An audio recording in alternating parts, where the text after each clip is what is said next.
헌법재판소 파면 결정 이후 나흘째인 오늘도 서울 한남동 관저는 조용했습니다. 윤석열 전 대통령은 이르면 이번 주 중반에 관저를 떠날 걸로 전망되는데요. 대통령실 연결해 자세히 알아보겠습니다. 이한석 기자, 구체적인 퇴거 시점과 만약 윤 전 대통령이 퇴거를 한다면 어떻게 이동할지 취재된 게 있습니까? 네, 윤석열 전 대통령이 이르면 모레 퇴거하는 방안이 거론되고 있습니다. 만약 모레 퇴거를 하게 되면 평일이라는 점을 감안해서 출퇴근 시간대는 피할 걸로 예상이 됩니다.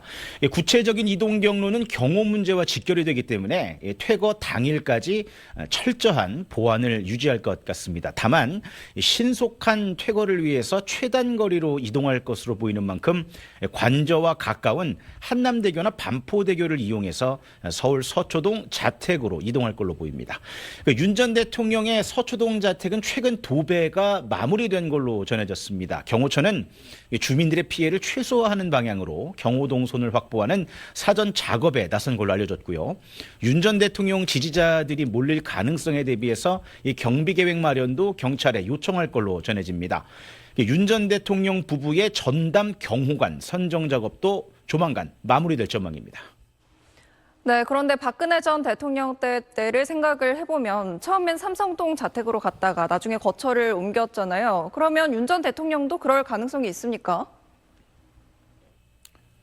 우선은 이 서초동 자택으로 갈 것 같습니다. 이 새로운 거처를 물색하기에는 당장은 물리적 시간이 부족한 상황입니다. 다만 서초동 자택이 경호관들이 상주할 이 경호동을 마련할 공간이 부족하다는 점, 그리고 윤 전 대통령이 반려견 6마리와 이 공동주택에서 생활하는 게 쉽지 않다는 점을 감안할 때 시간을 두고 단독주택이나 또 이 새로운 부지를 마련한 뒤에 거처를 옮길 가능성은 있습니다. 대통령실에서 전해드렸습니다.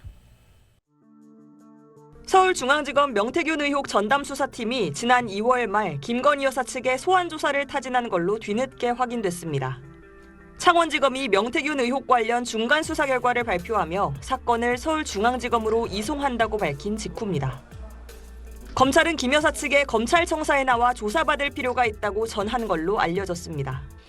당시 김 여사 측은 윤석열 전 대통령 탄핵 심판이 진행 중이란 이유로 협조하기 어렵다고 답해 출석 일자를 잡지 못했는데 윤 전 대통령이 파면되면서 소환 일정이 곧 잡힐 걸로 보입니다. 검찰은 김 여사가 출석하면 지난 2022년 6월 보궐선거 공천 개입 의혹을 집중 추궁할 걸로 알려졌습니다.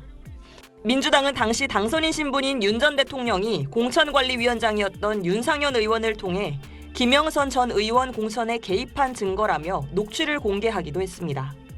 당선인이 지금 전화했는데, 하여튼 당선인 이름 팔지 말고 그냥 미리라고 했어요. 지금 전화해서. 예, 고맙습니다. 당연하죠. 권성동하고 윤석열이가 반대하더만 보니까, 그렇죠? 예, 그럼 당선인이 뜻이라고 그렇게 해야 된다고 윤상현 아빠가 했는 것 같더라고요. 네네네. 그렇게 하다가 너무 걱정하지 마세요. 잘 될 거예요. 앞서 검찰은 명품백 수수 의혹과 도이치모터스 주가 조작 의혹을 수사하면서 김 여사를 제3의 장소로 소환해 특혜 논란이 일기도 했습니다. 이번엔 검찰청사에서 김 여사 조사가 이루어질 전망인데 수사팀이 김 여사보다 윤 전 대통령을 먼저 소환할 수 있다는 관측도 나옵니다. SBS 조윤아입니다. 탄핵 심판 선고는 문형배 헌법재판소장 권한대행이 주문을 낭독하는 순간 효력이 발생합니다. 주문을 낭독한 시간인 오늘 오전 11시 22분. 윤석열 전 대통령은 파면됐고 대통령의 모든 권한을 잃었습니다.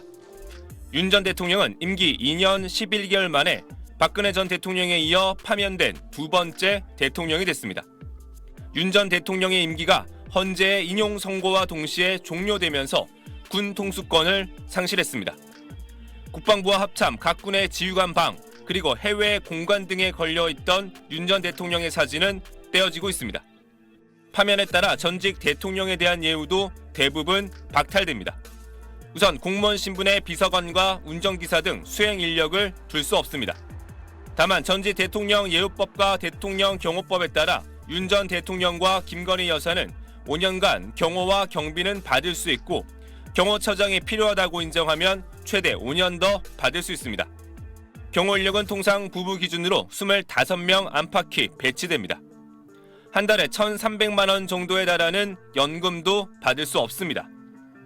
훗날 현충원 같은 국립묘지에 안장될 자격도 사라졌습니다.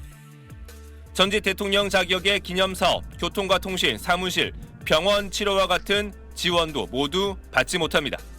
원칙적으로는 용산 한남동 대통령 관저도 곧바로 비우고 떠나야 합니다.